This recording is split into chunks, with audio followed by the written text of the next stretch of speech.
देखिए, मेरे पे ये आरोप लगता है कि सरकार का धन्यवाद नहीं करता है और आज मैं धन्यवाद से शुरू करता हूँ। सबसे पहले मैं हिमाचल सरकार, माननीय मुख्यमंत्री का जो एक मांग, लंबी मांग थी और बीजेपी की जो मैनिफेस्टो है, विजन डॉक्यूमेंट है, पिछले 4 साल पहले से जो है ये विचाराधीन थी कि जो अनुबंध के कर्मचारी हैं सभी, उनका अनुबंध काल जो है 3 साल से 2 साल करना है। और सरकार ने खुद कहा था, बीजेपी ने, कि हम सत्ता में आएंगे तो ऐसा करेंगे, और एक वादा सरकार ने आज पूरा किया है। पिछले कल उसकी अधिसूचना होगी और 30 सितंबर 2021 की कट ऑफ डेट उसमें रखी है कि जो लोग 30 सितंबर 2021 को 2 साल पूरा कर चुके हैं उनको इसका लाभ होगा। तो इसके लिए हम बहुत बहुत आभार करते हैं और उम्मीद करते हैं कि जो संबंधित विभाग है, उनके जो विभागाध्यक्ष है या डिप्टी डायरेक्टर्स है, वो इस प्रोसेस को जल्दी जारी करेंगे, इसमें थोड़ी सी शीघ्रता लाएंगे और जल्दी हमारा जो नियमितीकरण का प्रोसेस है, जिसको जो है लगभग 2000 से अधिक कर्मचारी जो है इसकी राह देख रहे हैं, उनको फ़ायदा होगा। एक बड़ा ही स्वागत कर रहा है। इसके साथ साथ मैं कुछ और बातें आपसे साझा करना चाहता हूं जो मुख्यमंत्री की कमिटमेंट्स रही है, जिसमें पे कमीशन एक बहुत बड़ी बात है। मैं पिछले 1 हफ्ते से लगातार जो है वित्त विभाग के लोगों से, अधिकारियों से फॉलोअप में हूँ, उनसे संपर्क साध रहा हूँ, क्योंकि हमारा संगठन और मैं जो बात कहता हूँ वो धरातल पे बात होनी चाहिए। हमने कोई वैसी कोई बात या हम कोई हमारा हंगामा खड़ा करना भी हमारा कोई मकसद नहीं है। वास्तविकता पे बात करते हैं और उस वास्तविकता को लेके हमने जो बातें छान के बाहर निकली है, उन बातों को आपके माध्यम से लोगों तक पहुंचाना चाहते हैं, हिमाचल प्रदेश के कर्मचारी और तक पहुंचाना चाहते हैं। उसमें हमारे 2.5 लाख कर्मचारी है और 1.5 लाख से अधिक पेंशनर्स हैं, सबकी निगाहें छठे वेतन आयोग पे है। ये बड़ा एक ज्वलंत मुद्दा आज की डेट का है। मैं चाहता हूं कि इससे पहले कि छठे वेतन आयोग की जो रिपोर्ट है, क्योंकि अभी लॉ में वो फाइल फंसी है, बड़े दिनों से लॉ के पास वो है, अब उसमें क्या एग्जामिन कर रहे हैं, क्या उसमें देख रहे हैं, अब वो तो वही बताएंगे। तो अभी भी वो फाइल नहीं आई है, उम्मीद है कि 1-2 दिन में फाइल आ जाए और जल्दी नोटिफिकेशन जारी हो जाएगी। पर उसमें जो अब मोटा मोटा मैं कह सकता हूँ कि उसमें, क्योंकि पंजाब सरकार को हम फॉलो करते हैं, पंजाब के पे कमीशन को फॉलो करते हैं, तो उसमें पंजाब ने 3 विकल्प कर्मचारियों को दिए हैं पे कमीशन में नए, कि अगर आपने 1/10/2011 उनकी जो रिवीजन की डेट थी, हमारे हिमाचल में 1/10/12 हुई है, वो 1 साल बाद इम्प्लीमेंट हुआ है, कि अगर 1/10/11 से पहले का आपने रिवीजन लेना है तो आपको जो है मल्टीप्लायर जो है वो लगेगा 2.59 का। अगर उसके बाद का बढ़ा हुआ रिवीजन लेना है तो मल्टीप्लायर आपको लगेगा 2.25 का कैलकुलेशन में। अगर आपने फ्लैट लेना है तो पंजाब ने कहा है कि आपको 15% लगेगा। पहले तो पंजाब की नोटिफिकेशन में था कि आपको जो लास्ट बेसिक थी आपकी 31/12/2015 की, उस बेसिक प्लस ग्रेड पे, और पंजाब में क्योंकि उस वक्त 113% डीए था, 113% डीए को मिला के जो बनता था उसका 15% हाइक। पर लेकिन पंजाब में स्टेशन हुआ, अभी आपने देखा होगा, अभी जो हमारे वहाँ के मुख्यमंत्री चन्नी जी है, खरड़ में हुआ, उसमें मैं भी गया था, आपने देखा होगा, तो उसमें बहुत विरोध हुआ। तो उस एजिटेशन में उन्होंने माना कि भाई हम 100, क्योंकि 31/12/2015 को भारत सरकार का जो डीए था वो 119% था और हिमाचल में भी 119 दिया जा रहा था उस डेट को। तो उन्होंने माना कि हम 119% के हिसाब से आपको जो है वो जो है 15% कैलकुलेशन के हिसाब से आपको देंगे। और मुझे लगता है कि वो विकल्प, पहले उन्होंने एक और बात कही थी कि अगर 15% लेना है तो आपको एरियर नहीं मिलेगा, एरियर छोड़ना पड़ेगा, लेकिन उसके लिए भी उन्होंने बात मान ली है कि अगर आप 15% का हाइक लेते हैं तो आपको जो है 2.25 की कैलकुलेशन के हिसाब से एरियर नहीं मिलेगा। वो बात भी पंजाब सरकार ने मान ली है। बाद में उसकी अभी हाल ही में अधिसूचना भी जारी हो गई है। मैं ये बात, कुछ लोगों को कन्फ्यूजन है कि अगर हम 15% का हाइक लेते हैं तो आपको एरियर नहीं मिलेगा, एरियर भी मिलेगा, पर आपको 2.25 की कैलकुलेशन के हिसाब से मिलेगा। तो मैंने कैलकुलेशन की है, कुछ मैंने अपनी कैलकुलेशन करके एक आधार मान के लोगों तक बात पहुंचाने का प्रयास किया है। तीनों फैक्टर से मैंने कैलकुलेशन किया, आपने देखा होगा। मैंने 15% फ्लैट भी देखा था कैलकुलेट करके, 2.25 वाला भी देखा, 2.59 वाला भी देखा। तो उस हिसाब से मैंने अपनी बेसिक बनाई। बेसिक के हिसाब से अब मैंने ग्रुपों में भी डाला, शेयर किया, हालांकि उसको मैं ज़्यादा डिटेल में नहीं पढ़ूंगा, उसको देख सकते हैं जो लोग देखना चाहते हैं। उस हिसाब से अगर 1/1/2022 की बात करें, वहाँ पे अगर, क्योंकि अभी हिमाचल सरकार, भारत सरकार का जो केंद्र सरकार का डीए है वो केंद्र सरकार के तहत दिया जाता है, उसी डीए को जो है सरकारी इंप्लीमेंट करती है। तो केंद्र में जो है 31% डीए दिया जा चुका है, इस वक्त 28 + 3 31 हो गया है। पर हिमाचल में अभी जो है 159 दिया जा रहा है। अब नए डीए अगर इस नई फिक्सेशन के हिसाब से बनेगा तो हमारा डीए हिमाचल प्रदेश के अंदर 31% जो बनेगा उस हिसाब से। तो अगर 31% डीए, हालांकि अभी इसकी अधिसूचना जारी होनी बाकी है, अगर हम 31% डीए की बात करें, हालांकि हमारा 5% भी बचता है जो सरकार ने नहीं दिया, अभी 3 भी बचता है, 8% बचता है, उस हिसाब से हमारा 23% ही बन रहा है। अगर उस 23% की कैलकुलेशन करें तो हिमाचल प्रदेश के किसी भी कर्मचारियों को 1 रुपये का फायदा नहीं होने वाला है। मैं आपको स्पष्ट शब्दों में कहने वाला हूँ, इस पे कमीशन से बराबरी वाली बात हो जाएगी और जेबीटी वर्क को शायद कहीं रिकवरी लग जाए। तो अगर हम इस बड़े हुए डीए के जो केंद्र सरकार दे रही है 31% के हिसाब से, उसके हिसाब से अगर हिमाचल सरकार 8% डीए की अधिसूचना जारी करती है, अगर करती है तो इस पे कमीशन के साथ, और मुझे लगता है कि कर देगी और करनी भी पड़ेगी और करनी चाहिए। हम मांग भी करते हैं कि जो 8% डीए हमारा बचा है उसकी अधिसूचना जारी, हमें एड पार्ट्स केंद्र के डीए के साथ मिला दिया जाए तो 31% डीए हमारा बन जाएगा। उस 31% डीए के साथ जो है हमारी जो सैलरी में फर्क पड़ रहा है, तीनों विकल्प अगर देखा जाए, अगर जेबीटी वर्क की मैं बात करूं तो जेबीटी वर्क को जो रिवीजन ऑफ ग्रेड पे है उससे उनको थोड़ा सा फायदा ज़्यादा होने वाला है, क्योंकि उनका जो पे बैंड था वो 5,910 वाला था और 5,910 से उनका जो ग्रेड पे 3,000 था वो बढ़ के वो पे बैंड ही 10,300 पे आए हैं, प्लस वो 4,200 पे आए। तो इस हिसाब से जेबीटी वर्ग को तो फायदा होने वाला है 2.25 की टेबल से। और बाकी वर्गों की अगर मैं बात करूं या फिर जो थोड़े सीनियर लोग हैं 5-6 साल की नौकरियों की सजा होगी तो उनको अगर फायदा देखा जाए तो 15% की फ्लैट कैलकुलेशन से उनको फायदा ज़्यादा होने वाला है, सबसे ज़्यादा फायदा होने वाला है। लगभग 5-6 हज़ार का फर्क पड़ रहा है उस कैलकुलेशन में। इस कैलकुलेशन को अगर आप मैं के सामने में रखूँ तो मुझे भी 6-7 हज़ार का फायदा हो रहा है, बाकी को भी ऐसे फायदा होगा, वही फायदा नज़र आ रहा है और वो फायदा अभी ही नहीं होगा। और अगर हम मान लो 2.59 का राइडर लेते हैं, जो लोगों को लग रहा है कि नहीं उसमें हमारे को एरियर भी मिलेगा, उस हिसाब से एरियर मिलेगा, हालांकि उसमें एरियर में ज़्यादा फायदा होने वाला है, लेकिन जब हमारी लास्ट रिटायरमेंट के टाइम की जो कैलकुलेशंस होगी बेसिक की, वो उस बेसिक में ही अभी 2,000 का फ़र्क है। अगर आप देखे जाए तो अगर 15% फ्लैट की बात करूं मैं तो उस वक्त मेरी 1/12/2021 को 78,809 बेसिक है। अगर इसकी बात करता हूं मैं 2.59 की बात करता हूं तो इसमें बेसिक मेरी जाती है 76,538। अब कुल मिला के इस वक्त ही मेरी बेसिक में है 1/12/2021 की अगर बेसिक देखूं तो 2,000 से अधिक का फायदा बेसिक में ही फर्क पड़ रहा है। अगर मैं कैलकुलेशन कर रहा हूँ 15% के हिसाब से तो 2% 2,000 से अधिक बेसिक ज़्यादा है। उसके ऊपर बेसिक के ऊपर आपको डीए मिलना है, उसके ऊपर आपको जो है और अलाउंसेस मिलने हैं, तो रिटायरमेंट तक जाते जाते तो ये कई लाखों में चला जाएगा। और फिर मजे की बात है, कर्मचारियों की जो पेंशन होती है ना या ग्रेजुटी होती है वो भी लास्ट बेसिक पे होती है, लास्ट बेसिक जो आप ड्रॉ करें, तो वो लाइफ लॉन्ग जो है इस 15% बड़े हुए से फायदा होगा। और दुर्भाग्य ये कि हिमाचल सरकार के जो पे कमीशन को लागू करने का जो प्रारूप तैयार हुआ है उसमें ये 15% का विकल्प ही नहीं है। तो मैं ये कहना चाहता हूं कि आप पंजाब को फॉलो करते हैं तो पंजाब के अनुसार आप तीनों विकल्प रखें, कर्मचारी खुद डिसाइड करेंगे। मैं ये भी नहीं कह रहा हूं कि सारे कर्मचारी 15% ले, हो सकता है मेरी कैलकुलेशंस गलत हो, पर मैं तो एक फ्लैट आइडिया मोटे तौर पे हिमाचल प्रदेश के कर्मचारी जानना चाह रहे हैं कि कहाँ से क्या होने वाला है। बार बार क्वेरीज आ रही है, बार बार प्रश्न पूछे जाते हैं कि आप बताएं कि हमें किससे फायदा होने वाला और कितना फायदा होने वाला है। तो कितना फायदा होने वाला दोस्तों, तो मैं आपको बता दूं कि बहुत ज़्यादा फायदा इस पे कमीशन से किसी को नहीं होने वाला है।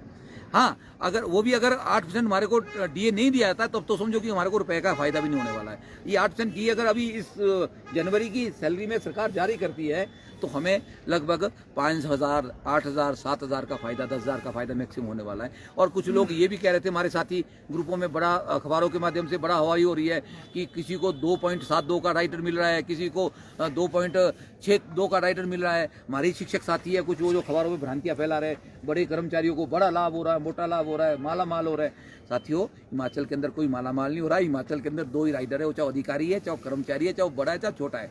मैं उन साथियों को भी बोलना चाहता हूँ, आप ठीक बात करें, आप विभाग के अंदर जाके कुछ आंकड़े ले, उसके बाद आप लोगों में सनसनी फैलाए। 2.59 और 2.25 सभी के लिए 2 तरह का मल्टीप्लायर है, वो चाहे एक क्लास 1 ऑफिसर है, चाहे वो क्लास 4 ऑफिसर है, सबके लिए हिमाचल सरकार 2 ही तरह का पैमाना रख रही है। और हम मांग कर रहे हैं कि तीसरे तरह का जो पैमाना है, ऑप्शन है 15% फ्लैट की, जो पंजाब सरकार ने रखी है, उसको जारी आपको करना चाहिए, वो आपकी बाध्यता है, क्योंकि पंजाब सरकार के साथ आप जुड़े हैं, आपको देना पड़ेगा। और तीसरी बात मैं कहना चाह रहा हूं, क्योंकि बहुत लंबे समय से हिमाचल प्रदेश के कर्मचारियों को ठगा जा रहा है। हमारे हिमाचल प्रदेश के जो माननीय मुख्यमंत्री जयराम ठाकुर जी है, वो थोड़ा सा जिस वर्ग से आते हैं उस वर्ग से नेचुरली एक मध्यम क्लास वर्ग के प्रति एक उम्मीद और अपेक्षाएं लोगों की बढ़ जाती है कि भाई ये आदमी हमारे बारे में ज़्यादा समझेगा, हमारे दुख दर्द को समझेगा। मध्यम क्लास के वर्ग को या यूँ कहूँ कि एम्प्लॉयज़ वर्ग को जो है भारत सरकार के जो हमारा हर साल जो हमारा हर फाइनेंशियल ईयर में जो हमारा बजट होता है उसमें जो हमारा टैक्स की बात होती है, उसमें टैक्स में किसी तरह की रिबेट पिछले 5 सालों से नहीं मिल रही है हमें। जितनी हमारी इनकम हो जाती है उसका मैं कहूँ कि 20% जो है हमारी सैलरी वो टैक्स के रूप में सरकारी खजाने में जमा हो रही है।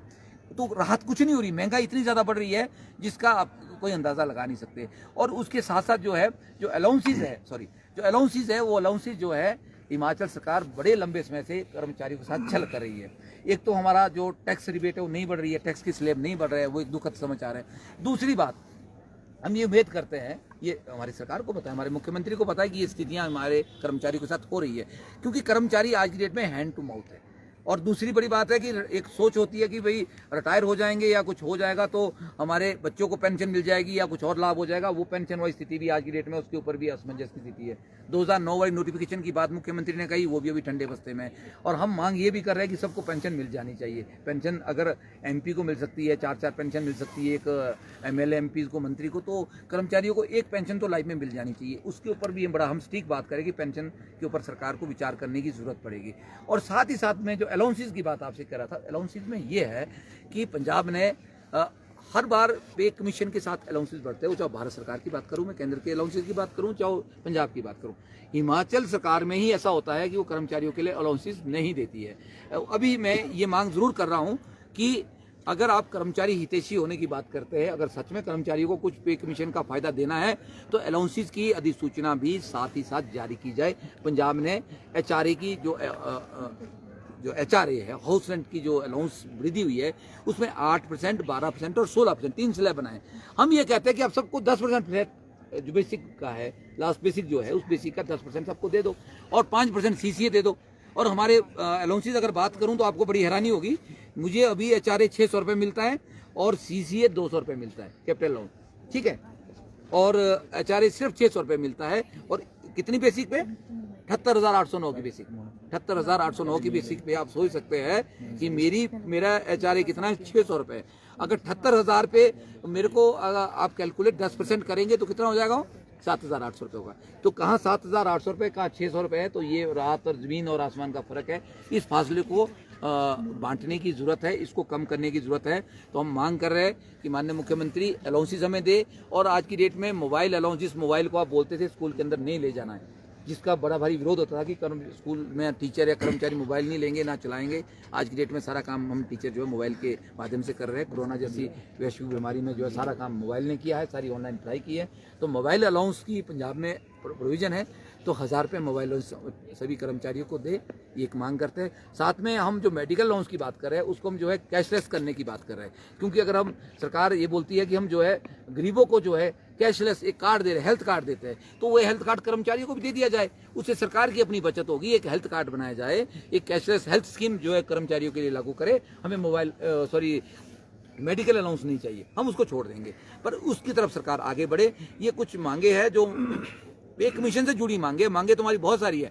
पर एक और बात मैं कहना चाहता हूँ कि ये जो अधिसूचना है जल्दी हो, इसमें अलाउंसेस भी साथ ही अधिसूचना हो और साथ में DA की अधिसूचना भी साथ सरकार करे, तभी हिमाचल प्रदेश के कर्मचारियों को थोड़ा सा लाभ होगा, अन्यथा पे कमीशन होना ना होना बराबर है। एक और बात मैं कहना चाह रहा हूँ कि बहुत इंपॉर्टेंट बात आपसे शेयर कर रहा हूँ कि बहुत से कर्मचारी हमारे ऐसे ही रिटायर हो जाते हैं बिना पदोन्नति के, बिना लाभ के, क्योंकि जो रिटायरमेंट के साथ आपकी बेसिक होती है, लास्ट बेसिक, वही आपको जो है आगे तक काम करती है, वो आपकी लाइफ लॉन्ग रहती है रिटायरमेंट के बाद भी।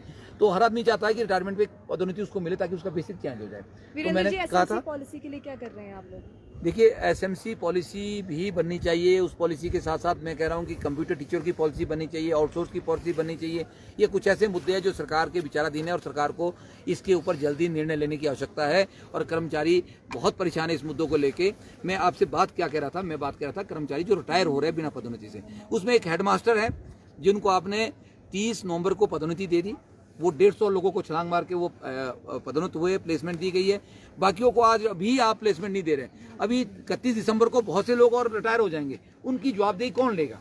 मैं ये कहना चाहता हूँ कि इसमें इतनी शिथिलता क्यों बरती जा रही है, क्या इसके पीछे कारण है। आपके जो खाली पड़े हैं प्रधानाचार्य के लगभग 320-30 पद खाली पड़े, जिसमें 220 पद जो है वो मुख्याध्यापक वर्ग के बनते हैं, 100 के आसपास पद जो है लेक्चर वर्ग के बनते हैं, और आपका जो हेडमास्टर का जो पैनल है मुख्याध्यापक से प्रमोट होने, वो 117 का पैनल सारा ही है। तो आप पैनल ही नहीं भेजेंगे तो ये पदोन्नतियां कैसे होगी, मुझे समझ नहीं आ रहा। तो कौन इसके लिए जिम्मेवार है, क्या निदेशक महोदय इसके लिए जिम्मेवार है, या सेक्रेटरी महोदय जिम्मेवार है, या कोई और आदमी है। जो भी आदमी है उस आदमी की जवाबदेही फिक्स होनी चाहिए, और जानबूझ के ये पैनल नहीं भेजा जा रहा मुख्याध्यापक का।